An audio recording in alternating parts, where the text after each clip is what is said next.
Hi, lovely people. Welcome to Life and Living It.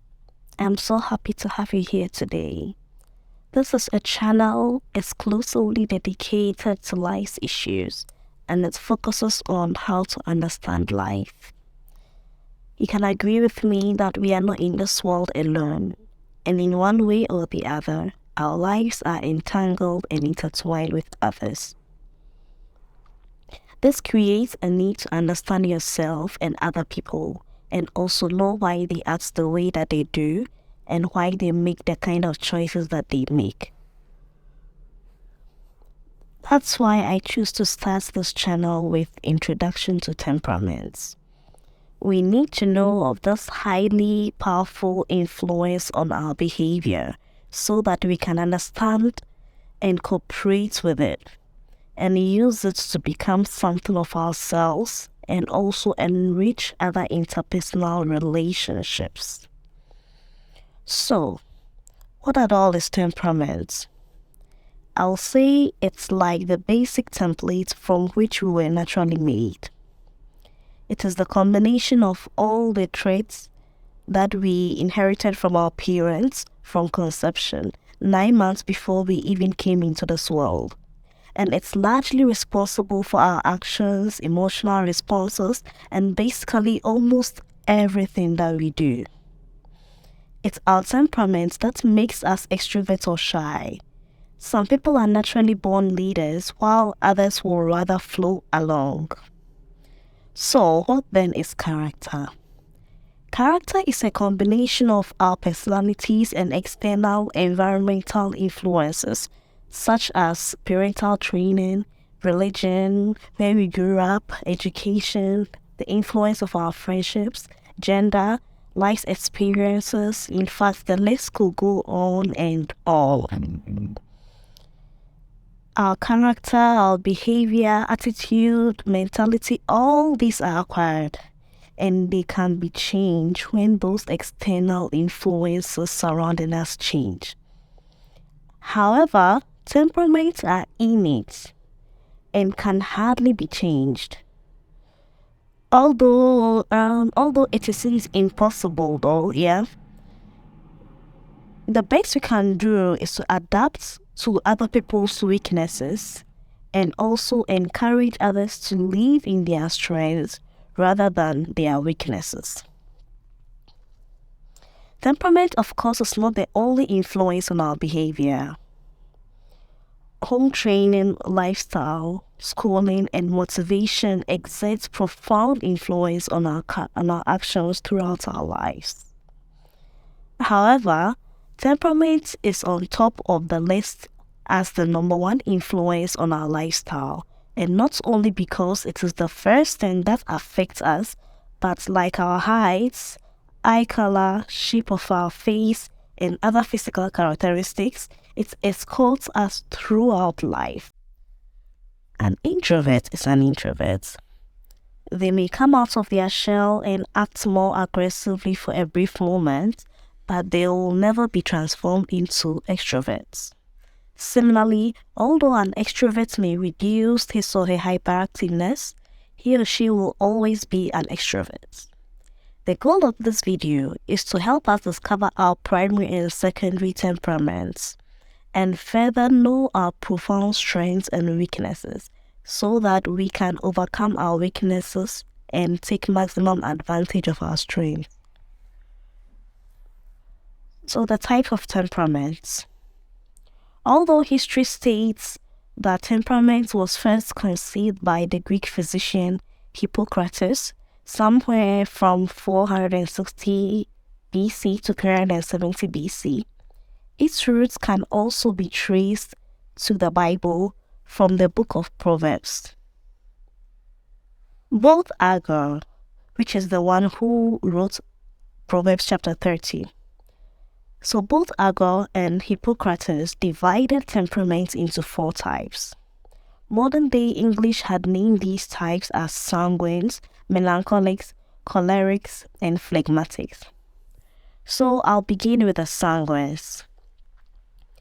Sanguines are very outgoing, and I'll call them super extroverts.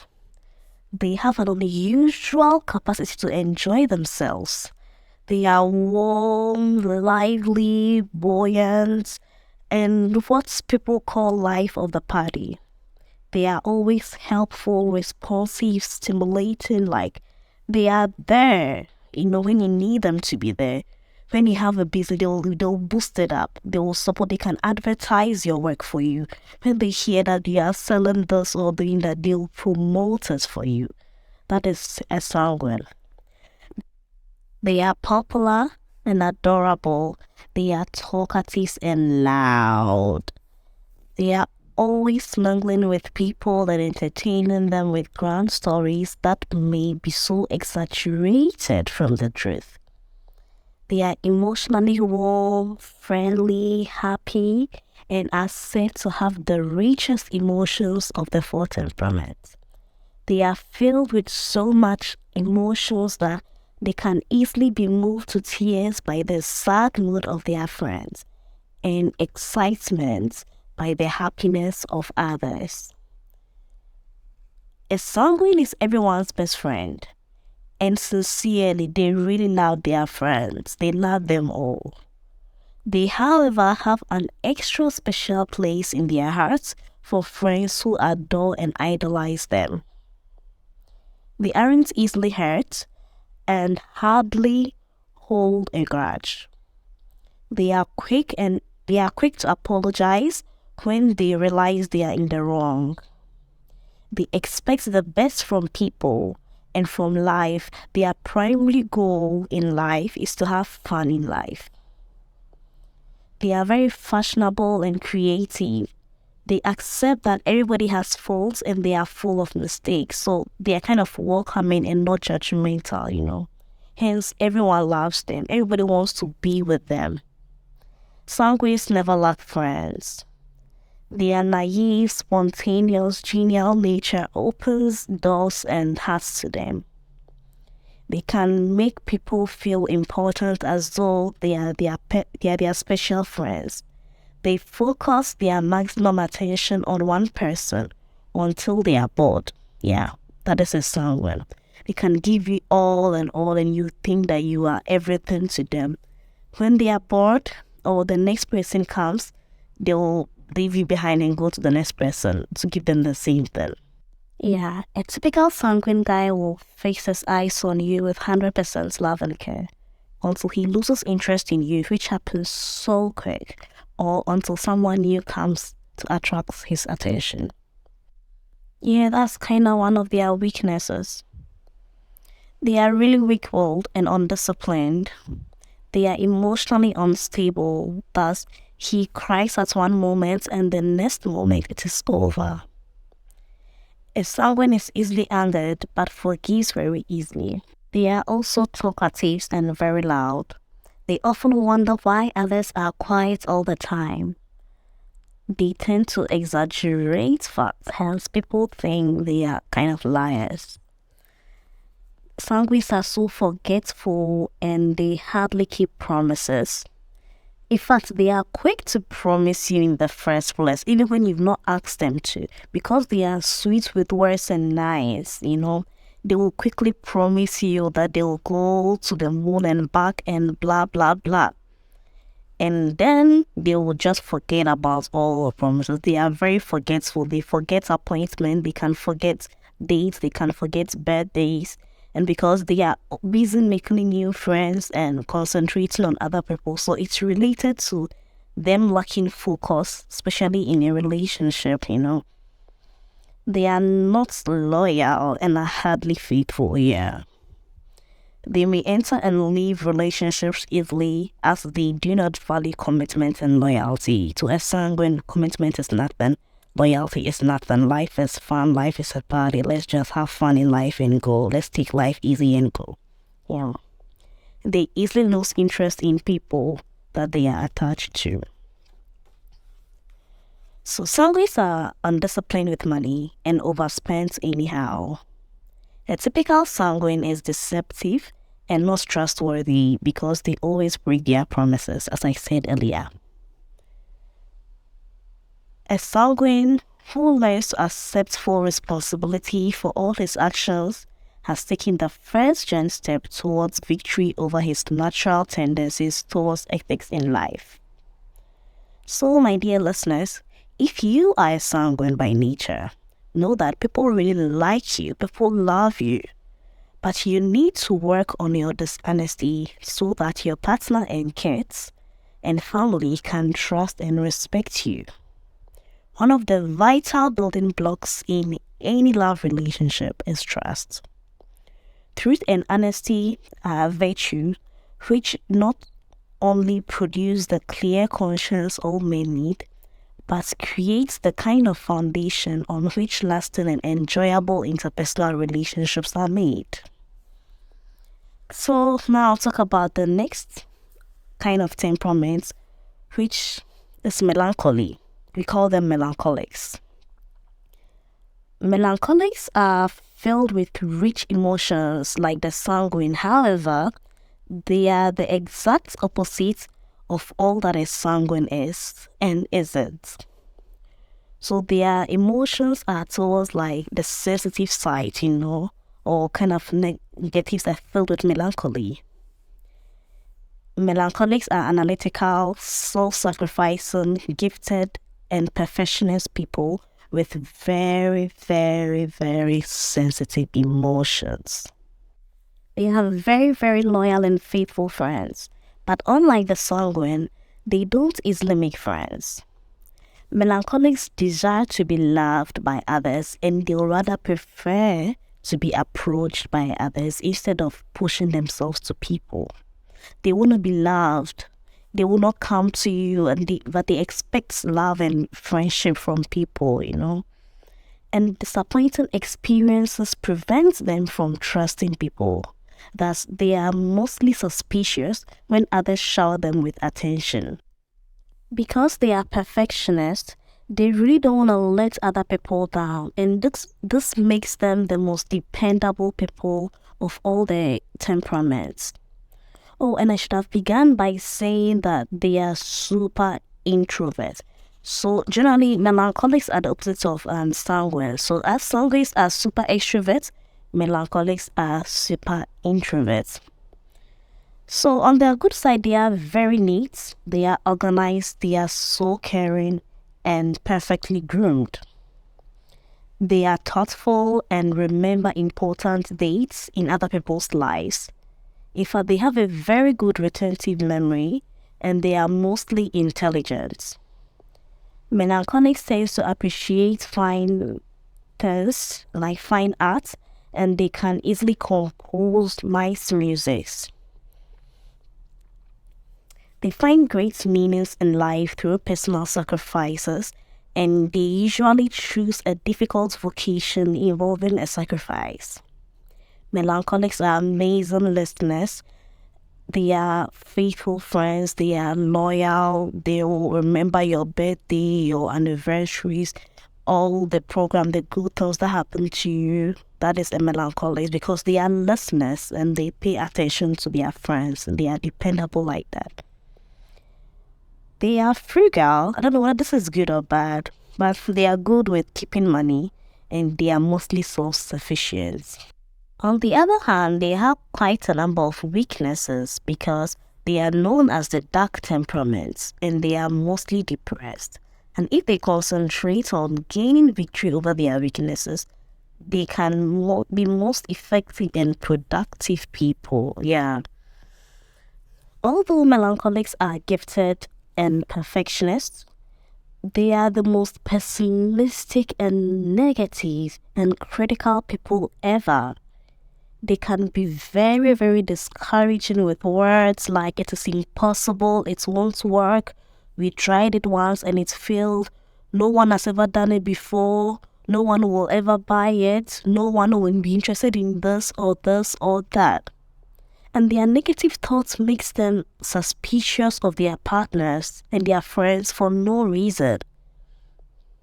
And they don't just have these thoughts, they can verbalize them and they make matters worse. They worsen the problem by verbalizing them and devastating people It can be terrible, having melancholics in your life. And although they are mostly introverts, they can have many mood swings. So they are moody, they can be moody and all that. It can be confusing. They can act extroverted one time and also be gloomy and depressed the other times. Melancholics can be depressed and bitter after being wronged. They are so sensitive that forgetting their birthdays can be a big issue. And they can hold grudges for very, very, very long. And they can be very unforgiving. Also, they are prone to self-pity. A slight rejection can lead them into depression. When you reject a melancholic, you'll be wondering, you might think it's just a simple no that you said, but it goes a long way to affect them mentally and emotionally. What? Melancholics are cautious in making friends because of past disappointed friendships and want to guard their hearts. They cut people off when they don't live to their expectations. So, if you're a melancholic and you're listening to me today, or if melancholy is your dominant temperament, because everybody has a primary or a main temperament and a secondary one, a second one, and a little bit of the other two. But if melancholy is your dominant temperament, then know that a damaging influence on a person's mind is criticism. You need to constantly fight the urge to do so. Try your best not to criticize people because it damages them, It is bad enough to entertain the negative thoughts, but it's even worse to verbalize them. And these can devastate your partner, your spouse, your children, your family members, and your colleagues. So now, the next group of people are cholerics. Yeah, like they are kind of the bosses. Cholerics are characterized by ambition, passion, and assertiveness. They are hot. Yeah, they are quick. They are active. They are practical, strong-willed, and very, very independent. Cholerics are naturally born leaders and visionaries and are often driven to achieve great things. However, they are prone to impatience, anger, and aggression. Cholerics are often seen as confident and goal-oriented, and they tend to be highly competitive and driven to succeed. A good thing about them is that they are able to take charge and lead very effectively. Yeah, they often take quick decisions like that, and they take actions to achieve their goals without thinking. Like it comes to them naturally to choose the right decision to do this or that when it comes to work and their ambitions, and they thrive in high pressure environments. They can inspire and motivate people to follow them and follow their lead. Yeah, that's a choleric. Cholerics are extroverts like the sanguines, but not that intense, While the sanguine is nice and warm, the choleric is so mean and unaffectionate. Yeah. They don't sympathize easily with others. Neither does he naturally show compassion. Cholerics are extremely hostile people who can use their wrath as a weapon to get what they want. In fact, the Bible describes them like that their teeth are sharp like swords. Yeah. So the kind of things they can say to you, oh my God, they can kill you with their words, Their anger is quite different from the sanguines. As sanguines are more extroverts, their angry explosions are louder because they are more extroverts than a choleric, so they exaggerate on everything. So when they are angry, their explosions are also very loud. But sanguine's life is all for show. So for a sanguine, it will just end there. But cholerics' own are dangerous. So a sanguine's explosion is just is louder than the choleric and is less dangerous. But a choleric, do not try. Sanguines have a gentle streak that makes it difficult for them to injure others purposely. Cholerics, on the other hand, can willfully cause pain to others and enjoy it. Oh my goodness. So mostly their spouses and their kids and maybe other younger family members are usually afraid of them. A typical choleric has strong leadership skills. They have high energy and drive. They are ambitious and goal-oriented people. They are decisive and quick to make decisions, confident and self-assured. They are charismatic and persuasive. They are natural problem solvers. They are excellent at taking actions and making things happen, good at delegating tasks and managing teams, willing to take risks to achieve their goals, good at inspiring and motivating others, excellent communication skills. They are good at creating and implementing strategies. They are highly competitive and able to remain calm and focused in high pressures. However, on the other hand, talking about their weaknesses, a typical choleric is quick to anger or frustration. They can be seen as domineering and overbearing and annoying. They may struggle to listen to others' perspectives. They can be so insensitive to others' emotions and needs. They may prioritize work over personal relationships. They may struggle to ask for help or delegate tasks effectively.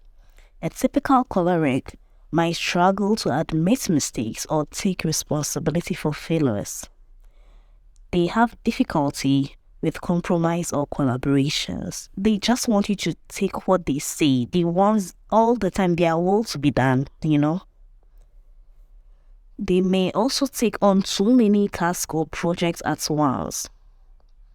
They can be impatient and demeaning. They struggle with work-life balance. They can be seen as overly competitive or aggressive. They may struggle with adapting to change or new situations. They may have a tendency towards micromanagement and can be overly critical or judgmental of others. So if you are a choleric, know that we know you. We know that you are a strong person. We don't feel sorry for you because you will always stand on your feet no matter how tough life gets. You are a successful person and you will always get what you want.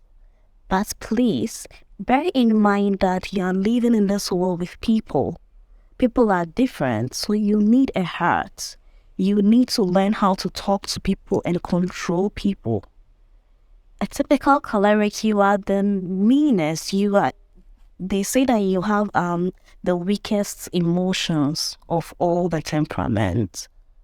So as a choleric, if you can overcome your weakness, if you can work on them, there are so many amazing things you can achieve. Because naturally you're an achiever.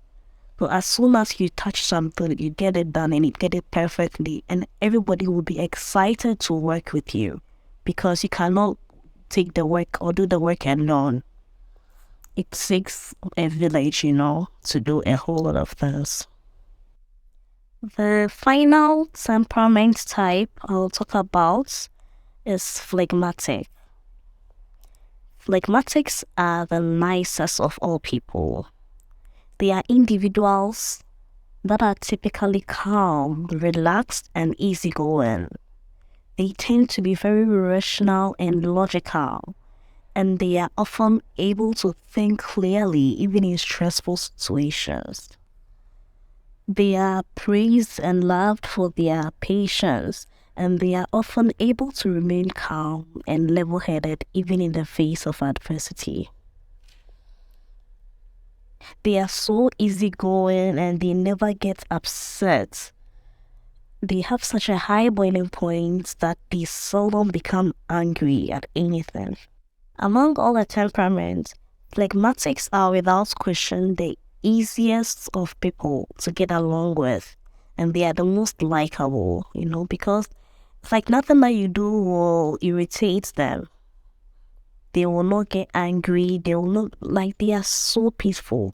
So their name they got their name phlegmatic from the word phlegm. That is what Hippocrates noted them as, because you know how thick flames are. Flames are non movable and they are slow and calm. That is how a phlegmatic is. They are not pushed to do anything. Nothing bothers them. So they tend to lack motivations and ambitions in life. They are the opposite of cholerics. No matter what the circumstances going on around them in their life, you don't see them crying or angry or doing this, saying that the whole world is against them. No, no, no, no, no. No matter how terrible the world is going or their world is going, they have built a peaceful, safe haven around them, like a peaceful nest or tent where they are living in. So they are not affected by all the chaos going about in this life. So him, life is so cool and mellow, pleasant and simple that phlegmatics, they try to avoid being involved with so many things or being entangled with so many problems and work. No, they just like to be their cool. So if getting this job or going to this place or this or that is going to stress you, no. They hardly delegate. They hardly say they want to do this or that. That is a phlegmatic, And one good thing about them is that they are consistent. I don't know if it's good or bad, but they are consistent all the time. They are nice all the time. They don't have mood swings like the other temperaments. Like the sanguine, the phlegmatic does not lack friends because he enjoys other people's company, and they are naturally friendly, they are naturally peaceful, they are amazing. While a choleric is so raw and harsh in their words, a phlegmatic will filter his or her words and talk calmly and peaceful even if you've done something wrong. Because when you wrong a choleric, the way will tell you, are you fool? Are you mad? Are you stupid? Why are you so ugly? A phlegmatic, on the other hand, like, oh, hello, I'm wondering if there's something wrong today or something. You're acting a bit off as compared to how you've been acting the previous days. And I understand maybe life is going so and so and it's not your fault. But if you need someone to talk to, I'm here for you, or blah, blah, blah. That is a typical phlegmatic. They filter their words. They will never do something to harm another person, They are so nice. They are amazing. They can listen and not to say something without becoming emotional or reactive, like negatively like that. No, that's not phlegmatic. They are often able to provide a calming influence in a group setting, and they can be great mediators in conflicts. And they are really loyal and dependable because they want you to, not that they want you to like them like the melancholic, but you will easily love a phlegmatic because they are nice people and they are valuable team members and friends. They often tend to be spectators in life, and they try not to get very involved with the activities of others, And this mostly because they are also introverts like the melancholics. They like to stay in the background. They are introverts, but they are likable and lovable introverts. They will like to stay in the background. They are the backseaters. They are not those front row people like the sanguines that they will show up. As soon as a sanguine enters, you know they are there. As soon as a choleric enters, you know they're in the room. A phlegmatic will not even like to be noticed. They will not volunteer for anything. They would like to remain in the background or in the dark, and they would like to work at their own pace. So, and that pace diminishes as time goes on. They just want to be on their own. They don't want stress. They don't want trouble. They don't want to be popular for you to even give them any task or involve them in anything, I won't say they are lazy. They are not lazy, but it's like more of slow and sluggish. Like the phlegm, because that is where their name comes from. And that is how they are. It's natural of them. And this makes them lack drive and ambition, and they often struggle with motivation and taking action.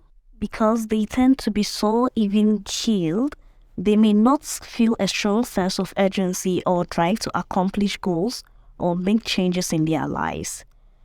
They may be perceived as aloof or uninterested by others who are more emotionally expressive and outgoing. As I said, a phlegmatic is consistent, so he or she will do what is expected here, but they will hardly exceed the status quo. And it feels like they will always feel like their metabolism is so low, their blood is thick, and they frequently fall asleep the very moment they sit down. They rarely do anything or instigate any activity. They'll prefer to concoct excuses in order to avoid getting involved with the activities of others, and their engine tend to decelerate with each passing year. One of the less obvious weaknesses of a phlegmatic is his selfishness. Yeah, every temperament faces this problem, we know, but a phlegmatic is particularly afflicted with this. Though they are so gracious and proper that few people are aware of it, selfishness makes them self-indulgent and unconcerned about their family's need for activity. And nowhere is their selfishness more apparent than in their use of money. A phlegmatic is a penny pincher and is a miser except where the clothes are for himself or the tools for his work are concerned. No one can be as stubborn as a phlegmatic, but they are so diplomatic that he or she may proceed halfway through life before others can catch on. They almost never openly confront another person or refuse to do something. That is because they are nice and everything, oh, okay, it's fine, I'll do it. And even if someone is doing something wrong, and we need a volunteer. First of all, they will never volunteer for anything. First of all. Secondly, if they should volunteer to confront someone on a negative action, that will make them look like the bad person. A phlegmatic will never do that. A phlegmatic parents will never yell or argue. They just drag their feet or refuse to budge. What makes it difficult to level with a phlegmatic is that they have the tendency towards procrastination and inaction. A phlegmatic will procrastinate everything. They are first-class procrastinators. They have difficulty in making decisions or taking initiatives. They can be perceived as aloof or uninterested. A phlegmatic may struggle with assertiveness and expressing themselves. They may avoid confrontation and conflict to maintain harmony. They may have trouble with motivation and goal setting. A phlegmatic can be seen as passive or indifferent in anything, and they prioritize avoiding discomfort or stress over taking action. Phlegmatics have difficulty in adapting to change and new situations quickly because they always like the status quo. So these are the 4 temperaments, and as you can see, no one is better than the other. Everyone is flawed. This means we need each other to survive. The weakness of the melancholic is the strength of the sanguine. Similarly, the strength of the choleric is the weakness of the phlegmatic. In chemistry and electricity, a negative is never attracted to another negative, and 2 positives also repel each other. Rick Warren once said, and I quote, "At first, opposites attract, then opposites attack," unquote. It is very natural for us to be attracted to people with different temperaments. We only end up attacking because we lack understanding of temperament, and also we are unwilling to adapt to our partner's weaknesses. We tend to like people of our own temperament only in short doses. For instance, two fun-loving sanguines might date each other, yes, but it will be an exhausting experience emotionally because each will be trying to one-upmanship on the other for the entire evening.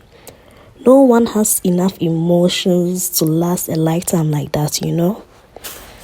Shakespeare said it best.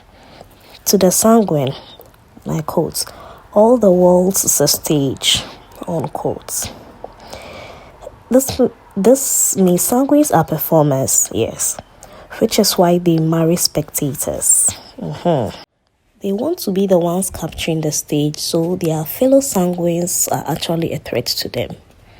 And as any actor will tell you, it's no fun to perform without an audience which respond with applause.